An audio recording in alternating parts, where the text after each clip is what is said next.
हरियाणा की हर अपडेट के लिए बेल आइकन दबाएं और सब्सक्राइब करें STV हरियाणा न्यूज। आपका हरियाणा न्यूज में मैं हूं आपके साथ संदीप निरंजन सरकार और बढ़ते हैं फटाफट हरियाणा की तरफ। सरकार और किसानों के बीच 8वें दौर की बैठक जारी। 40 किसान संगठन बैठक में शामिल हुए। कृषि मंत्री नरेंद्र सिंह तोमर और रेल मंत्री पीयूष गोयल भी बैठक में मौजूद रहे। सरकार और किसानों के बीच पहले दौर की बैठक खत्म हुई। किसानों ने बाहर से मंगवाकर विज्ञान भवन के बाहर लंगर खाया।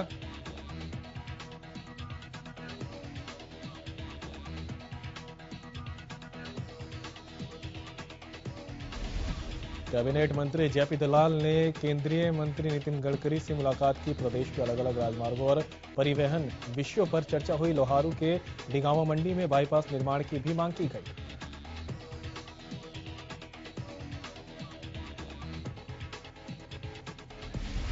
कृषि कानून के विरोध में टीकरी बॉर्डर पर किसानों ने अर्धनग्न होकर प्रदर्शन किया। किसान हर दिन टीकरी बॉर्डर से नए बस स्टैंड तक प्रदर्शन कर रहे हैं। कड़कड़ाती ठंड में कपड़े उतारकर किसान सरकार को झुकाने की कोशिश में जुटे हैं। किसानों का कहना है कि जब तक सरकार कृषि कानूनों को वापस नहीं लेती, प्रदर्शन जारी रहेगा।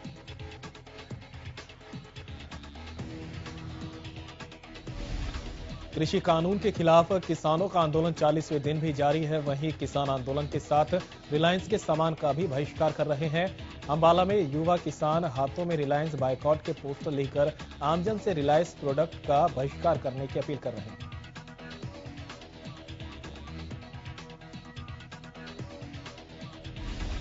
दतिया में किसान संघर्ष समिति के बैनर तले जोरदार प्रदर्शन किया गया। किसानों का कहना है कि अगर इस वार्ता में किसान और सरकार के बीच वार्ता का हल नहीं निकलता तो दिल्ली में प्रवेश के लिए ट्रैक्टर मार्च निकालेंगे।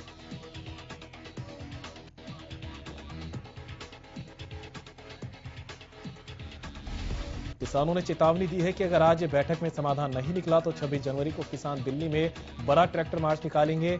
किसानों का कहना है कि धरने पर बैठे किसानों के पास किसी तरह की कोई कमी नहीं है। जब तक कृषि कानून वापस नहीं होंगे, आंदोलन जारी रहेगा।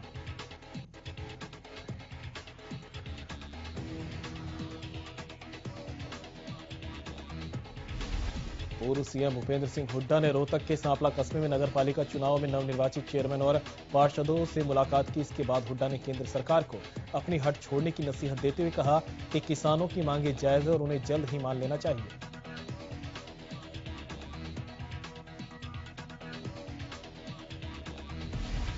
हुड्डा ने कहा कि कांग्रेस के समय में भी बहुत से आंदोलन हुए और कांग्रेस ने हमेशा जायज मांगों की पैरवी की है। वहीं देश में कोरोना वैक्सीन की मंजूरी मिलने पर हुड्डा ने वैक्सीन बनाने वाले वैज्ञानिकों को सलाम किया।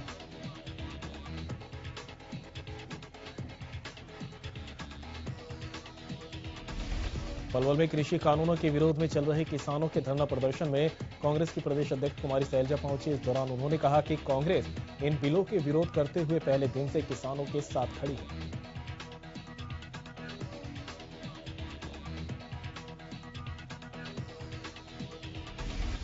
कानूनों के साथ लोकतंत्र का गला घोटने की कोशिश की जा रही है। उन्होंने केंद्र सरकार पर पूंजीपतियों का साथ देने का आरोप लगाते हुए कहा कि किसानों के साथ सरकार की वार्ता ढोंग है। सरकार दोहरी नीति के तहत किसानों से बात करती है।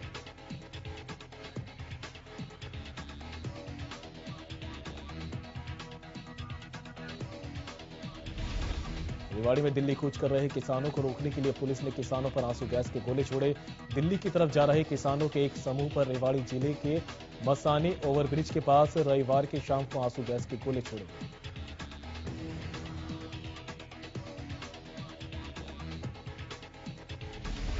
किसान बुधला संगवारी गांव के पास बैरिकेडिंग पार कर दिल्ली की ओर बढ़ रहे थे। किसानों का समूह जब मसानी ओवरब्रिज पर पहुंचा तो पुलिस ने उन्हें तितर बितर करने के लिए आंसू गैस के गोले छोड़े। ओवरब्रिज पर पुलिस ने बैरिकेडिंग और आंसू गैस के गोले के जरिए जयपुर दिल्ली हाईवे के खेड़ा बॉर्डर के पास किसानों को रोक दिया। दारूहेड़ा के पास करीब 1000 किसान सैकड़ों की संख्या में ट्रैक्टर ट्रॉलियों के साथ सड़क पर हैं।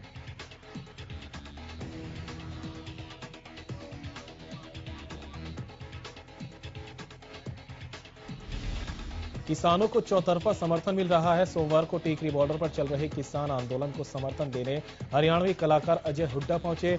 इस दौरान उन्होंने भी केंद्र सरकार के कृषि कानून वापस लेने की मांग की और किसानों की मांगों को जायज ठहराया।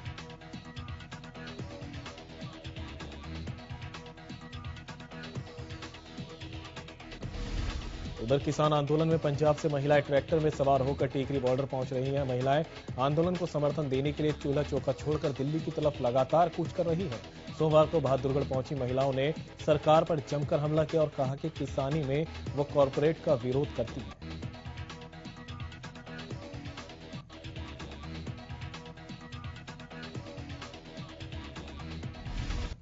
महोबा में भी ऑनलाइन ट्रांसफर पॉलिसी के विरोध में बिजली कर्मचारियों ने गेट मीटिंग कर प्रदर्शन किया। एचएसईबी यूनिट के कर्मचारी बलबीर रंगा ने कहा कि सरकार और मैनेजमेंट के साथ मीटिंग के दौरान उन्हें आश्वासन दिया गया था कि कर्मचारियों की ट्रांसफर अंडर डिवीजन ही है की जाएगी, लेकिन अब कर्मचारियों की ट्रांसफर आउट सर्कल की जा रही है।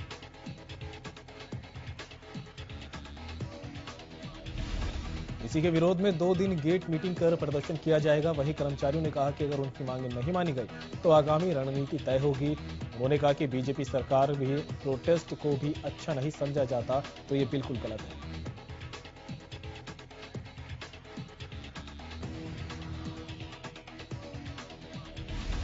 ऑनलाइन ट्रांसफर में कमियों को दूर किए बिना ही बिजली विभाग में किए तबादलों को लेकर गुस्साए एचएसईबी वर्कर यूनियन ने विरोध प्रदर्शन किया। बता दें कि प्रदेश के सभी बिजली कर्मचारियों कार्यालयों में करीब 1 घंटे का विरोध प्रदर्शन किया गया। इस दौरान कर्मचारी ने बताया कि जब तक ट्रांसफर पॉलिसी की कमियों को दूर करके कर्मचारियों की आशंकाओं को दूर नहीं किया जाएगा, तब तक यूनियन हर स्तर पर इसका पुरजोर विरोध करेगी।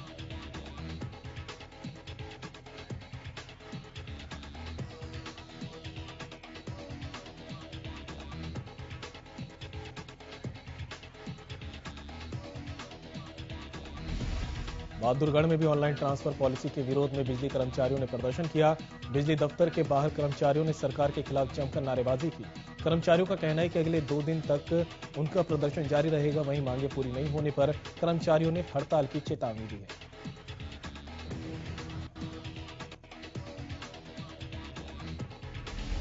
हरियाणा कर्मचारी महासंघ ने अपनी मांगों को लेकर पूरे प्रदेश में रोष प्रदर्शन किया। अंबाला के 12 क्रॉस रोड पर स्थित बिजली बोर्ड के गेट पर प्रदर्शन भी यूनियन ने प्रदर्शन किया।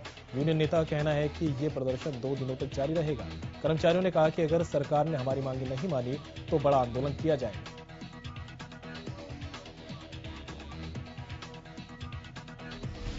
पूरे प्रदेश में एचएसईबी वर्कर यूनियन ने तबादला नीति के खिलाफ रोष प्रदर्शन सब यूनिट स्तर पर किया गया। कर्मचारी यूनियन ने सोमवार सुबह 9 से 11 सुबह 2 घंटे का रोष प्रदर्शन किया।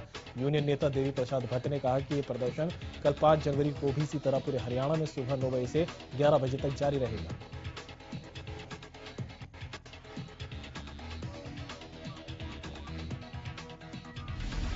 यूनियन नेता ने कहा कि रोष प्रदर्शन तबादला नीति के खिलाफ किया जा रहा है।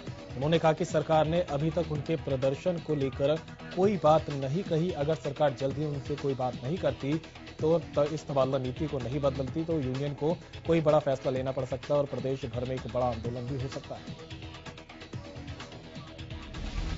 चंडीगढ़ में सीएम मनोहर लाल ने सोमवार को अपने आवास पर शिक्षा विभाग के उच्च अधिकारियों के साथ बैठक की, जिसमें शिक्षा से जुड़े कई मुद्दों पर विचार विमर्श किया गया। बैठक में 8वीं से 12वीं क्लास के बच्चों को फ्री टैबलेट देने पर बातचीत हुई। वहीं 3 महीने में प्रदेश के सरकारी स्कूलों में पढ़ने वाले बच्चों को टैबलेट बांटने शुरू हो जाएंगे। प्रदेश में कोरोना के आंकड़ों में लगातार गिरावट दर्ज की जा रही है। बीते 24 घंटों में 218 नए मरीजों की पुष्टि की गई। गुरुग्राम में 63 और फरीदाबाद में 27 नए केस सामने आए। अंबाला में 15 और करनाल में 14 नए मामले सामने आए। प्रदेश में 24 घंटे में 2 मरीजों की मौत के मामले सामने आए। अब तक कुल 2917 कोरोना मरीजों की मौत हो चुकी है। हरियाणा में कुल 2,63,068 केस अब तक सामने आ चुके हैं। एक दिन में 450 मरीजों ने कोरोना को मात दी।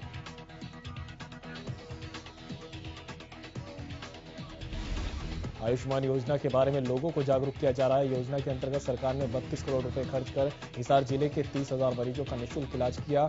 हिसार की civil surgeon doctor Ratna Bharti ने आयुष्मान भारत योजना के बारे में जानकारी दी।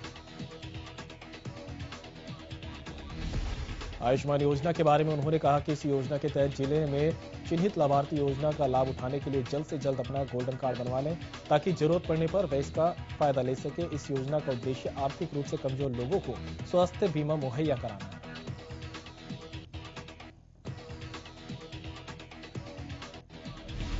उन्होंने बताया कि अब तक हिसार जिले में 1.5 लाख के करीब परिवार इस सूची में शामिल हैं। इन परिवारों में लगभग 4.5 लाख लाभार्थी शामिल हैं। इनमें से केवल 1,82,000 लोगों को ही ढूंढ पाए हैं। डॉक्टर भारती ने कहा कि इस योजना में 45 सूचीबद्ध निजी अस्पताल और 9 सूचीबद्ध सरकारी अस्पताल शामिल किए गए। सभी लाभार्थियों का गोल्डन कार्ड बनवाने के लिए लगातार प्रयास किया जा रहा है। इसके लिए आशा कार्यकर्ताओं को लगाया गया ताकि ज्यादा से ज्यादा लाभार्थी योजना का फायदा उठा सके। डॉक्टर रत्ना भारती का कहना है कि अब तक हिसार जिले में लगभग 30,000 मरीजों का निःशुल्क इलाज किया जा चुका है, जिस पर सरकार द्वारा करीब 32 करोड़ रुपए की धनराशि खर्च की गई है। करनाल में लूट और चोरी की घटनाएं आए दिन सामने आ रही है, जिससे लोगों में दहशत का माहौल बना हुआ है।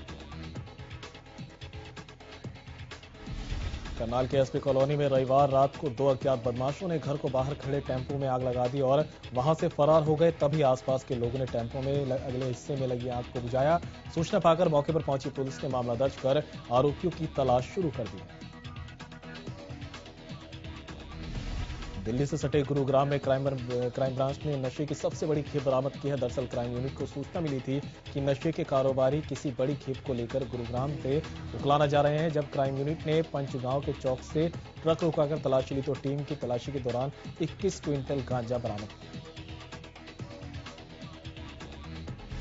इस गांजे की कीमत अंतर्राष्ट्रीय बाजार में करीब 11 करोड़ रुपए बताई जा रही है। कार्रवाई के दौरान पुलिस ने 2 आरोपियों को गिरफ्तार किया है। हालांकि नशे के काले कारोबारी कौन थे और इसकी सप्लाई को कहां अंजाम दिया जाना था, इसका खुलासा तो अभी नहीं हो पाया। फिलहाल पुलिस पूरे गिरोह को गिरफ्तार करने में जुटी है। सिरसा के गांव बेगू में एक शख्स की करंट लगने से मौत हो गई। दरअसल शख्स डेरा बाबा भूमनशाह में निशान साहिब स्थापित कर रहा था। उसी दौरान 11,000 वोल्टेज की तारों से टकरा गया। मौके पर ही युवक की करंट लगने से मौत हो गई, जबकि 4 लोग गंभीर रूप से झुलस गए। सदर थाना से जांच अधिकारी राजेश कुमार ने बताया कि हादसे की सूचना मिलने पर पुलिस टीम मौके पर पहुंची। करंट लगने से राजेंद्र नामक व्यक्ति की मौत हुई, जिसका नागरिक अस्पताल में पोस्टमार्टम करवाया गया। करनाल के सेक्टर 8 में गाड़ी सवार 4 बदमाशों ने राइस सेलर मालिक के घर पर फायरिंग की। दरअसल कुछ बदमाशों ने पहले राइस सेलर मालिक के घर की घंटी बजाई और उससे पहले कि कोई बाहर आता ताबड़तोड़ फायरिंग शुरू कर दी। गाड़ियों के शीशों से लेकर घर के पिलर पर गोलियों के निशान मिले। फिलहाल पूरे मामले को लेकर पुलिस ने मौके पर पहुंचकर जांच शुरू कर दी और आसपास के घरों के सीसीटीवी फुटेज खंगाले जा रहे हैं। साइबर सिटी गुरुग्राम में पुलिस को बड़ी सफलता मिली है। पुलिस ने बदमाशों के साथ मुठभेड़ के बाद 2 इनामी बदमाशों को गिरफ्तार किया। बीती रात गुरुग्राम क्राइम टीम और बदमाशों के बीच हुई मुठभेड़ में 2 बदमाश गोली लगने से घायल हो गए, जबकि 3 बदमाश अंधेरे का फायदा उठाकर भागने में कामयाब रहे। मुठभेड़ में 2 पुलिसकर्मी भी गोली लगने से घायल हो गए। घायल बदमाशों और पुलिसकर्मियों को इलाज के लिए अस्पताल में भर्ती कराया गया। पुलिस ने बताया कि ये बदमाश सोहना में किसी बड़ी वारदात को अंजाम देने के लिए आए थे।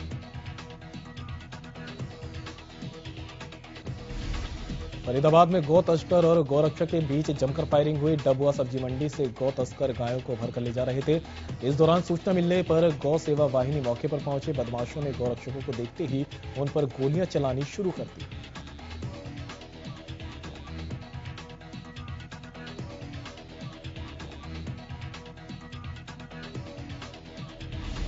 भिवानी की काठ मंडी में शख्स का शव बरामद हुआ, जिससे पूरे इलाके में सनसनी फैल गई। सूचना पाकर मौके पर पहुंची पुलिस ने शव को कब्जे में लेकर पोस्टमार्टम के लिए भिजवा दिया। फिलहाल अभी तक शव की शिनाख्त नहीं हो पाई।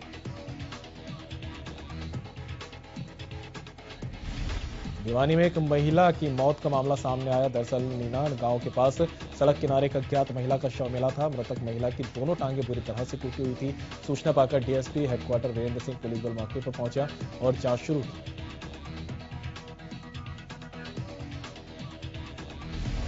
डीएसपी हेडक्वार्टर वीरेंद्र सिंह ने पूरे मामले का खुलासा कर दिया। उन्होंने बताया कि बीती देर रात महन गेट पर ऑटो नियंत्रित होकर बिजली के खंभों से टकरा गया था। हादसे में ऑटो में सवार पूजा की दोनों टांगें टूट गई थी और मौके पर उसकी मौत हो गई।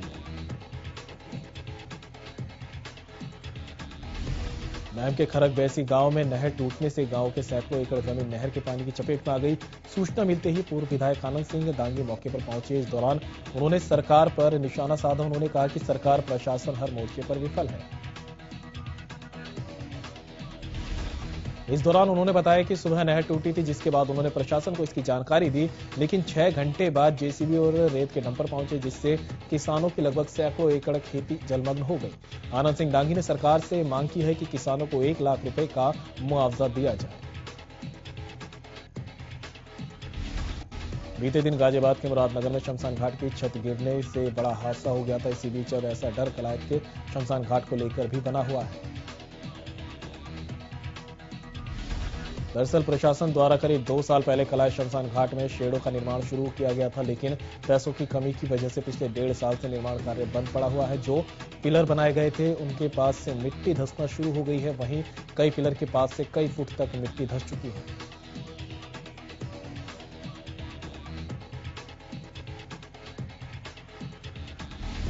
पूरे मामले को लेकर शिवपुरी शमशान सोसाइटी के प्रधान शमशेर भट्ट ने बताया कि इस बारे में उनकी संस्था बार-बार नगरपालिका प्रशासन को आश्वस्त करा चुकी है, पर बंद पड़ा निर्माण कार्य शुरू नहीं हो रहा।